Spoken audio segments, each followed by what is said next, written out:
오늘 아주 신바람 나는 찬양을 성가대가 해주셨는데 여러분들이 해야 될 일이 있었어요. 손뼉을 치면서라는 가사가 있잖아요. 여러분 손뼉 치면서 화답을 했어야지. 찬양을 들을 때. 그러면 더 좋을 뻔했습니다. 자, 잼보리 대회가 참 마음이 얼마나 저는 졸였는지 몰라요. 중간에 중단했으면 우리 국격이 땅에 떨어져 버려요.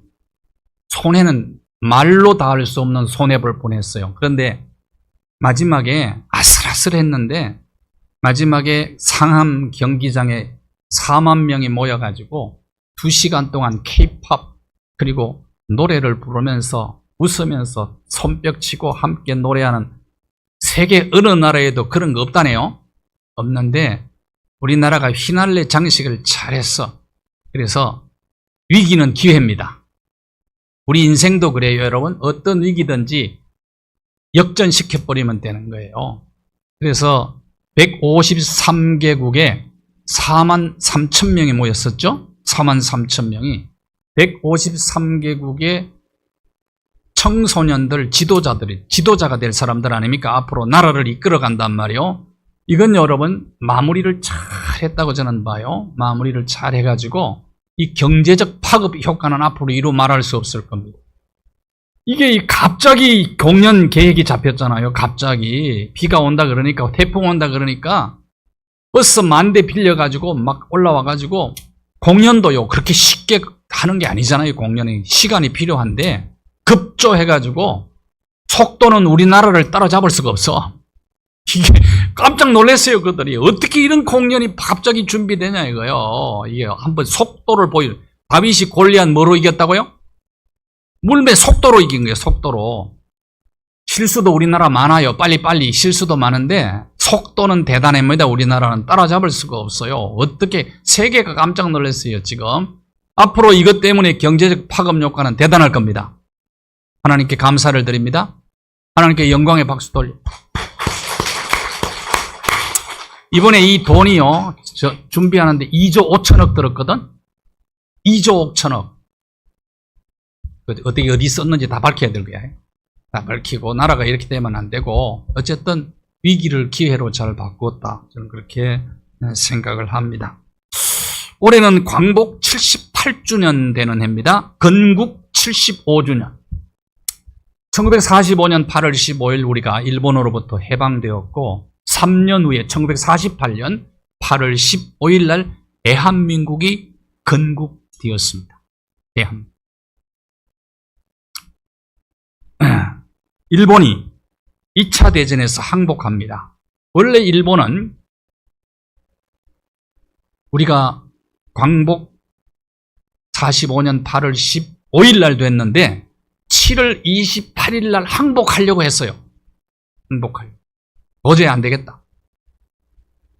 그래서 일본의 수상이, 서적기 수상이 7월 28일 날 무조건 항복하려고 계획을 세워놓고 있었는데 피가 끓는 장교들이요. 일본의 장교들이, 사무라이 알죠? 이 장교들이 안 된다 이거야. 항복하면 안 된다. 그래서 8월 15일 날, 8월 6일 날 히로시마에 원자탄 하나 떨어지고 그리고 8월 9일 3일 후에 나가사키에 원자폭탄이 하나 떨어졌어. 일본 천황이 아무런 조건 없이 무조건 항복을 했다고. 그래서 우리가 일본 36년 압제에서 해방되었습니다. 78주년이 되었다고.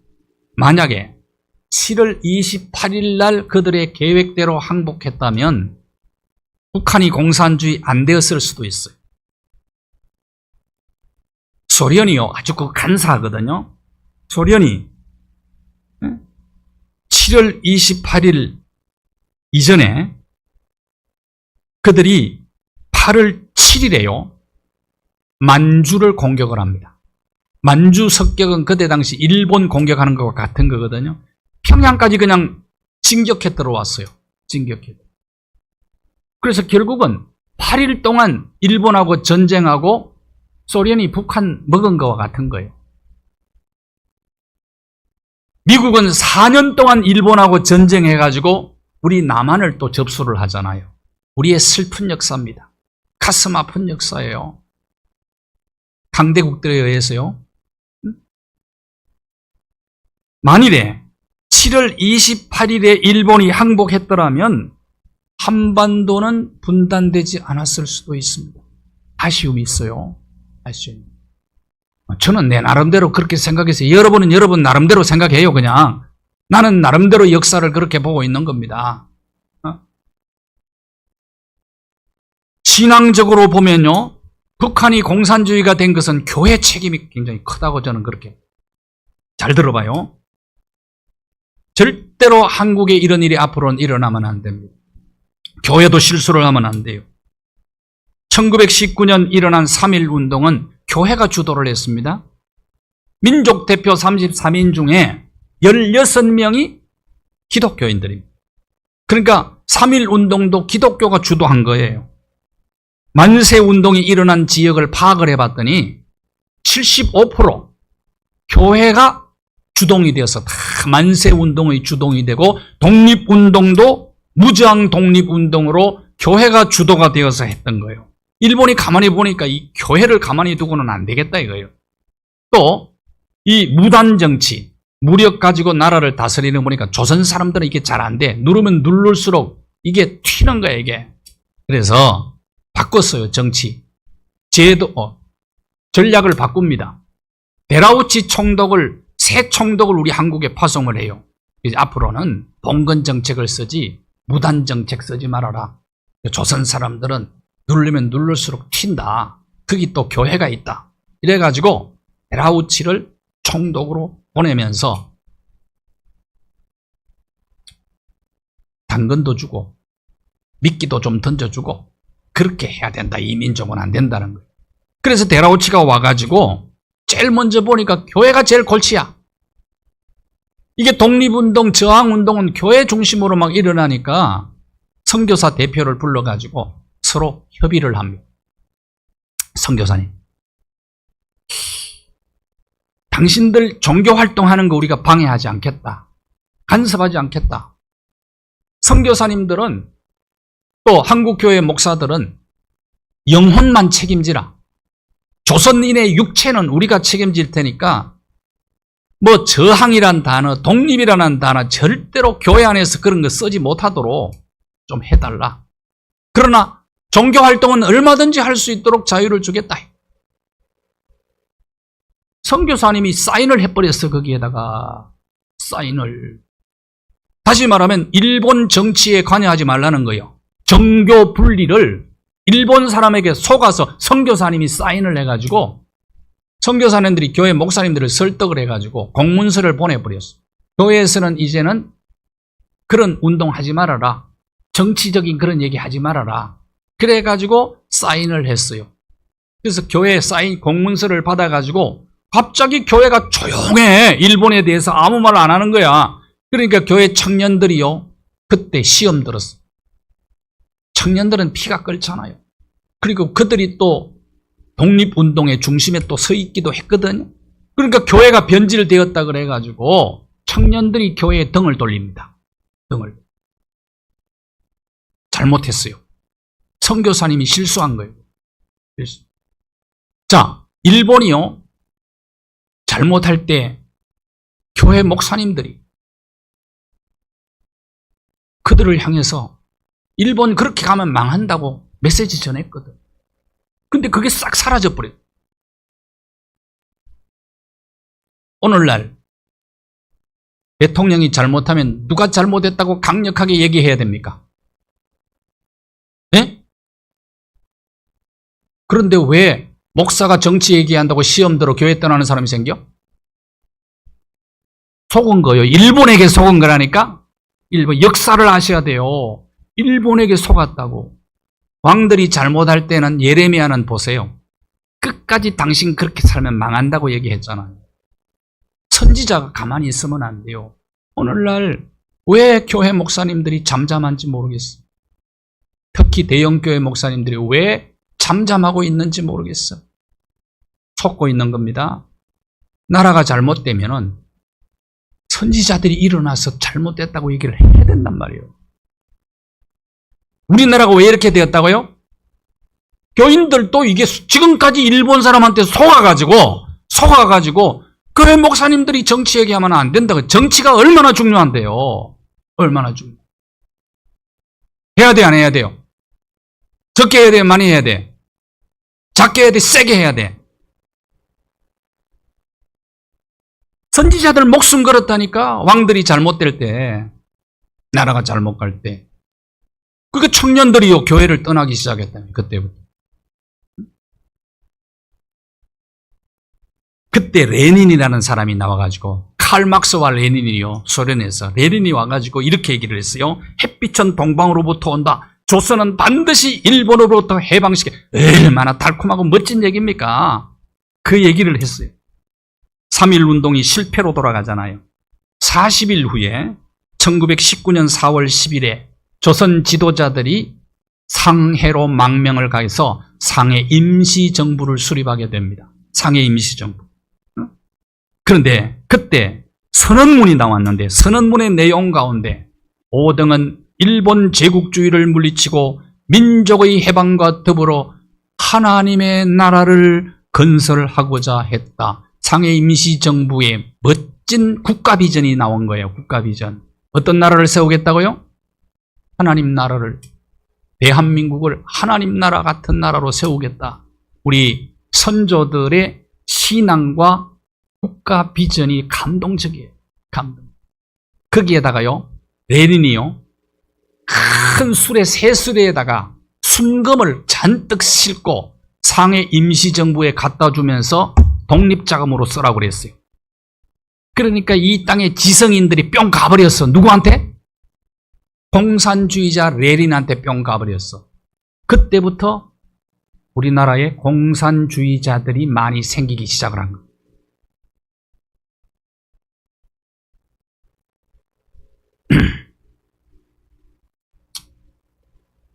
자,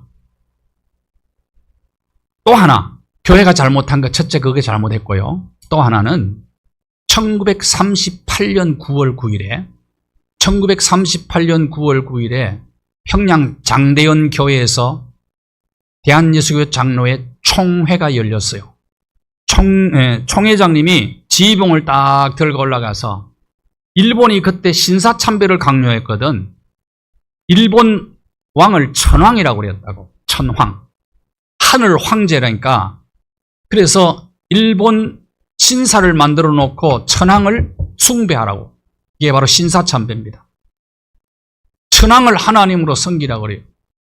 그래서 동쪽, 동방요배라고 그래. 일본 천황이 우리나라로는 동쪽에 있으니까 그 동쪽을 쳐다보고 아침마다 다 우리 조선인 전체가 절하도록 했다고. 그 교회는 안 했잖아요. 신사참배. 못한다 이게. 그런데 총회에서 총회장이 방망이 들고 딱 올라가서 이 신사참배는 국민의례지 신앙행위가 아니니까 해도 된다. 자, 묻겠습니다. 신사참배 하는 것 가하시면 예하십시오. 대부분의 그때 목사, 장로 그리고 선교사들이 그때 260명이 모인 총회였어요. 그러니까 예하는 사람이 대부분이었어. 대체로 회의를 할 때는 가하면 예하시오. 그 다음에 뭐 물어봐야 돼요? 아니면 제가 회의할 때 반드시 묻지요. 안 묻거든 나한테 얘기해요. 불법이라고. 가하면 예하시고 아니면 아니라고 하시오. 근데 아니오를 안 물어봤다고. 아니오를. 불법이지? 캐나다 선교사님이 일어나더니 아니오라고 하니까 무장한 일본 경찰이 선교사들 다 강제로 끌고 나가버렸어. 그래서 신사참배가 총회에서 결정된 거예요. 우리 교단이 어머니 교단이잖아요. 잘못 했어요. 신사참배. 아주 수치스러운 일이에요.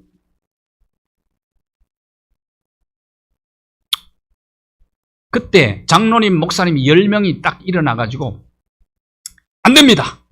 우상숭배 할 수 없습니다. 이것은 다른 신에게 절합니다. 어떻게 사람을 신으로 절하라고 그럽니까? 안 됩니다. 하나님께서 금하신 겁니다. 하나님께서 진노하신 일입니다.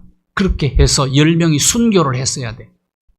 순교했으면 선교사님들이 사진 찍어가지고 세계에 유포해서 조선 문제가, 대한민국의 문제가, 다시 말하면 대한민국 아니죠. 그때는 조선 문제가 세계 문제로 비화되면은 어쩌면 남북이 분단 안 됐을 수도 있습니다.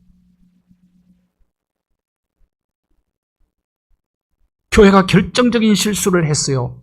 그래서 그때 청년 6만 명이 돌아서 버렸어. 어디로 갔느냐? 레닌이 얼마나 매력적인 사람인데, 그래서 청년들이 먼저, 지성인들이 공산주의로 기울어지기 시작을 했어요. 기울어지기. 1948년 해방되고 난 다음에 미 군정청에서 여론조사를 했어. 공산주의로 갈 거냐?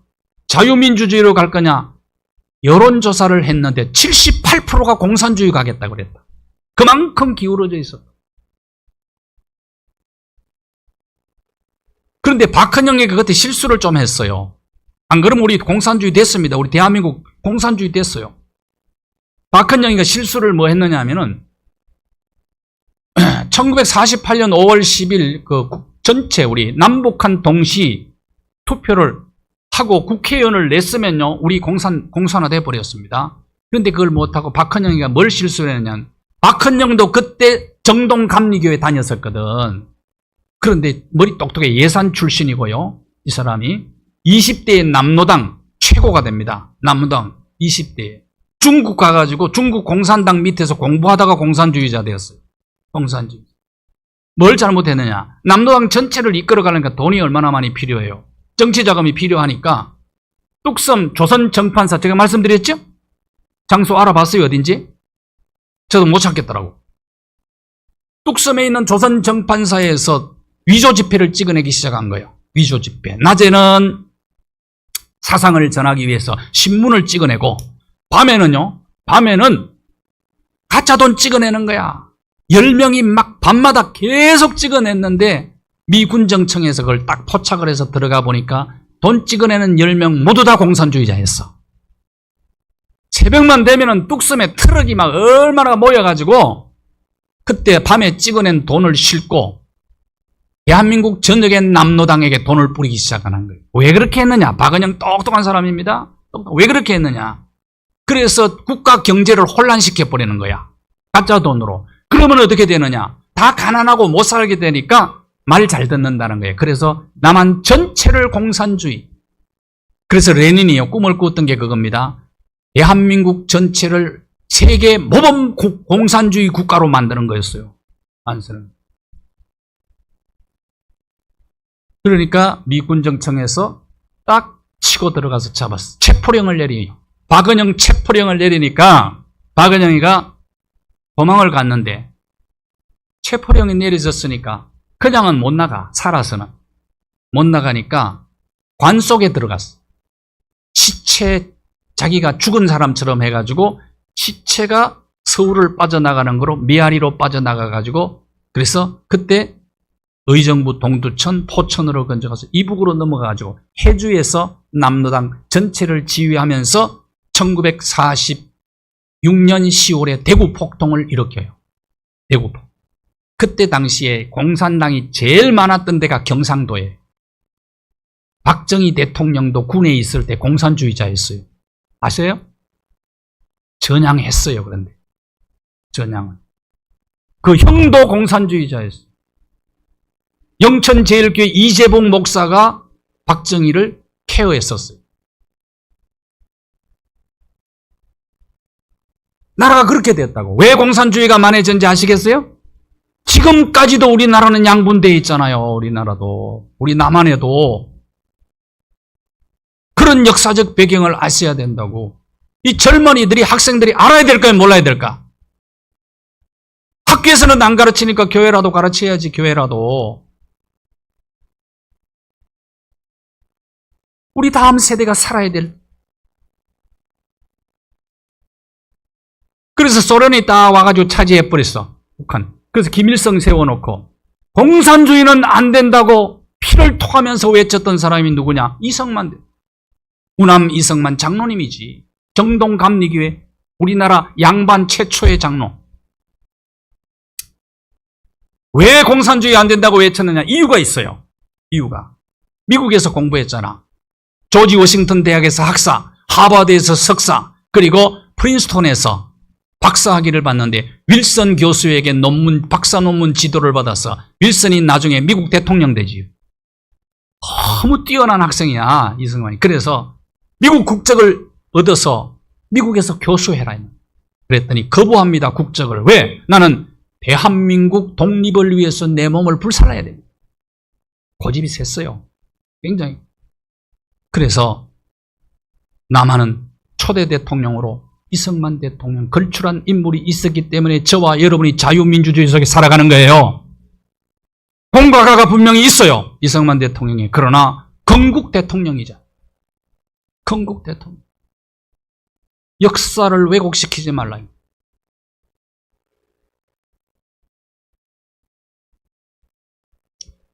교회 책임이 큽니다. 저는 그렇게 봐요. 교회 책임이. 대구에서 교단이 나누어졌어. 교단 나뉘어진 그 해에 어떻게 된지 알아요? 6.25가 터졌어. 잘 아셔야 돼요. 교회 역사와 같이 갑니다, 나라 역사.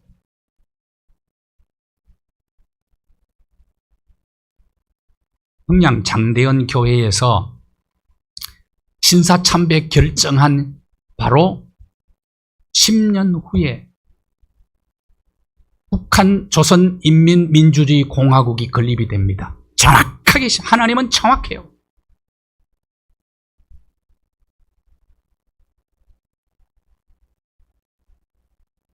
그래서 박헌영이가요, 중국 가서 공산주의 이론을 배우고 기독교는 제국주의 앞잡이라고 해서 공산당을 아주 싫어했어요. 그러다가 이제 해주 갔다가 어디로 가느냐 하면 소련 가가지고 레닌 학교에 들어가요. 레닌 학교에 들어가가지고 그때 구 베트남 초대 대통령이 지낸 호치민이 클래스메이트로 공부를 같이 해요. 같이 하는데 박헌영이가 선물을 했어요, 호치민에게. 그게 바로 정약용이 쓴 목민심서 전집 48권을 선물을 해요. 그 호치민이 그 책을 진짜 좋아했다더라. 48권이니까 전집이 얼마나 커요. 그걸요 언제든지 가지고 다닌대. 가지고 가냐고. 쫓겨다닐 때도 그걸 가지고 다니면 읽었다 그러더라고. 그래서 호치민은 아주 깨끗한 사람입니다. 지금도 호치민 기념관에 원형을 그대로 보존하고 있어요. 보존하고 출입은 금하고 사진도 못 찍게 만들어. 근데 거기에 목민심서를 지금 보관하고 있다.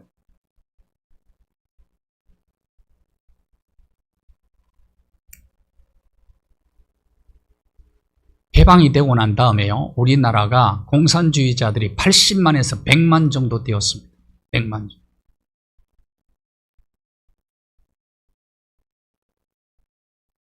그리고 제주 4.3 폭동도 박헌영 주도해서 이루어져요. 제주 4.3 폭동. 그리고 14연대 여수 14연대 반란. 제가 여순 반란이라고 그러지 말라 그랬죠? 그 여수 순천 사람들이 반란을 이런 게 아니에요. 거기에 14연대의 공산주의자들이 군대 속에 많이 있었다고. 그래서 4.3 폭동 진압하라고 명령을 내렸더니 거기서 반란을 일으켰어요, 공산주의자들이. 그래서 장교들 다 죽였잖아. 죽이고 순천으로 밀고 올라와가지고 구례로 해가지고 남원으로 해서, 그래서 대전에서 북한 공산주의자라고 만나서 이 전체를 공산화 만들 계획을 가지고 올라온 거예요. 그러다가 올라오다가 이제 어떤 일이 벌어졌느냐, 이제 국군에게 밀리니까, 반란군이 국군에게 밀리니까 지리산으로 숨어 들어가는데 그 지리산 빨치산이, 지리산 빨치산 이해 가시죠? 지리산 빨치산, 그래서 나온 거라고요. 먹을 게 없으니까 저녁마다 양식 구하러 마을로 내려와. 그럼 국군이 마을 사람들하고 짰어요. 오거든 먹을 거 달라 그러면 싸우지 말고 주라. 위험하니까. 돼지 잡아가도 그냥 놔둬라. 그런데 사인을 보내라. 호롱불을 켜놔라. 지금 이게 반란군이 들어와 있다. 그러면 국군이 와가지고 이제 총 쏘고 막 수탕해서 반란군들이 그래서 이제 거기서 다 죽게 됐죠. 자, 이게 우리 민족의 참 아픈 역사입니다.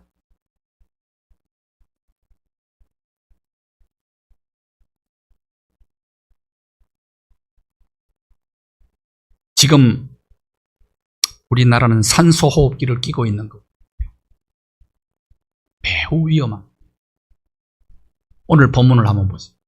오늘 본문을 보시면 시편 126편 1절 2절입니다. 자, 1절 한번 같이 읽어볼까요? 시작. 여호와께서 시온에 포로를 돌려보내실 때에 우리는 꿈꾸는 것 같았도다. 언제? 바벨론 70년 포로에서 돌아올 그때를 얘기합니다.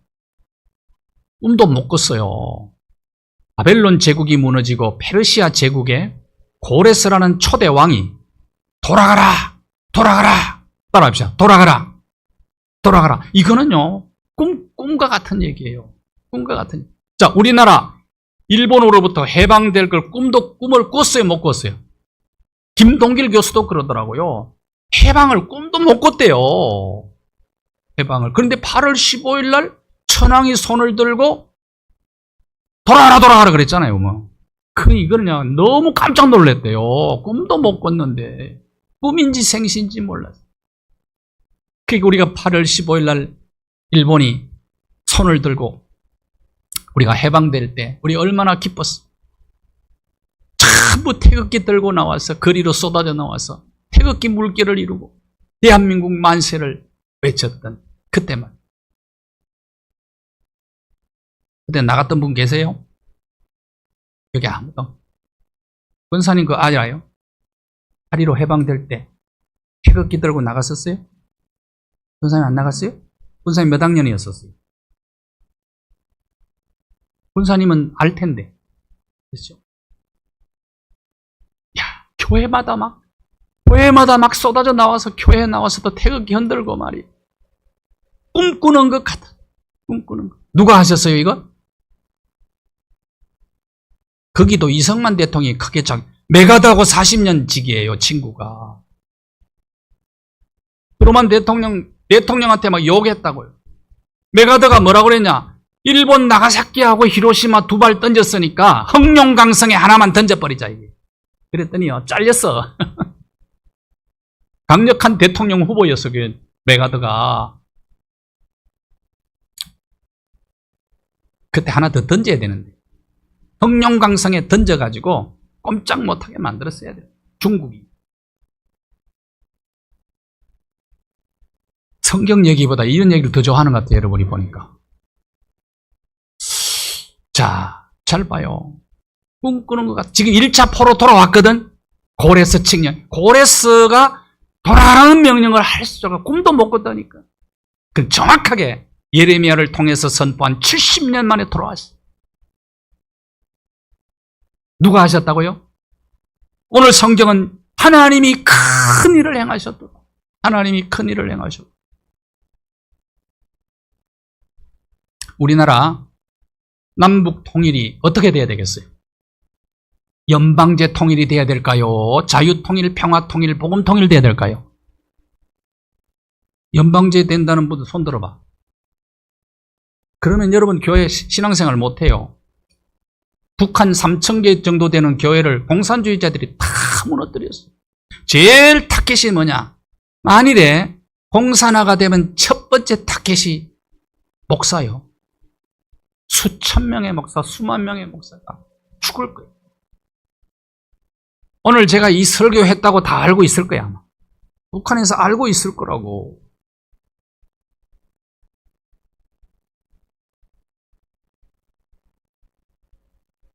하나님이 큰 일을 한번 이 민족 가운데 행하시면 복음 통일, 자유 통일, 평화 통일 될 것입니다.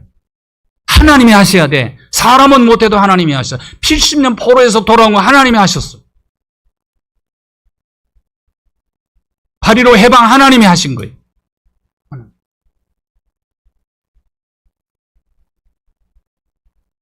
우리나라가 지금 얼마나 대단한 나라인지 압니까? 북한보다 우리가 지금 70배 더 잘 살거든. 70배.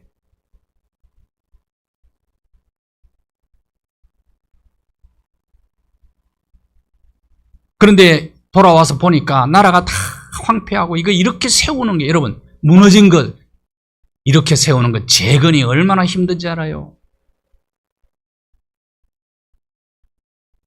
그 큰 일이 앞에 놓여 있다고.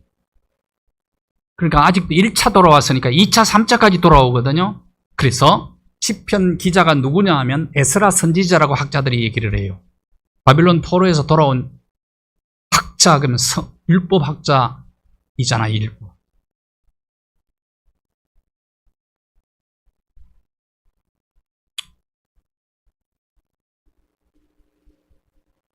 기가 막히게 돌아와 보니까 나라를 다시 세운다는 게 기가 막히다. 황무지를 다시 일군다는 게. 그래서 기도하는 겁니다. 하나님, 앞으로 돌아올 사람들을 무사히 돌아가게 해주시고 황무지 같은 이 땅에 번영, 축복을 허락해 주시옵소서. 그런 기도를 하는 겁니다. 역경 가운데서도 그들이 찬송 부르면서 지금 기도하고 있는 거예요. 사도 바울과 실라가 사도행전 16장에 보면 빌립보 감옥에 빌립보에 있는 여자아이가 귀신에 들려가지고 귀신 들려가지고 노예적 살, 귀신에게 노예가 된 거예요. 여러분, 귀신 들린 사람들은요, 자기 의지대로 사는 게 아니에요. 귀신에게 노예가 되어 사는 거예요. 불쌍하잖아요. 그걸 고쳐줬어. 귀신 쫓아내줬어. 귀신 쫓아내. 북한은 공산주의자들은 황제처럼 사는데 우리 사랑하는 동포들이 2,500 동포들이 노예적 삶을 살아가는 거예요. 사상의 노예가 돼요. 정말 불쌍합니다. 북한. 그 나라가 아니에요. 지금 아사자들이 속출하고 있고요. 전쟁만 나기를 기다리는 사람들이 많다고 그래요. 그게 나라입니까? 나라입니다.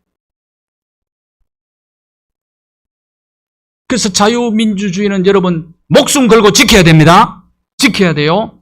그래서 평화통일, 복음통일이 광복 80주년을 맞이하기 전에 하나님이 큰 일을 행하셔서 그런 통일이 이루어지게 되기를 바랍니다. 그래서 남과 북의 8천만이 이제 함께 손에 손을 잡고 하나님을 예배하는 그날이 속히 오게 되기를 바랍니다. 누가 큰 일을 행하시면 가능하다고요? 다시 한번 우리 한번 이렇게 기도합시다. 같이 따라합시다. 주여, 여호와여, 다시 한번 이 민족 위에 큰 일을 행하시옵소서.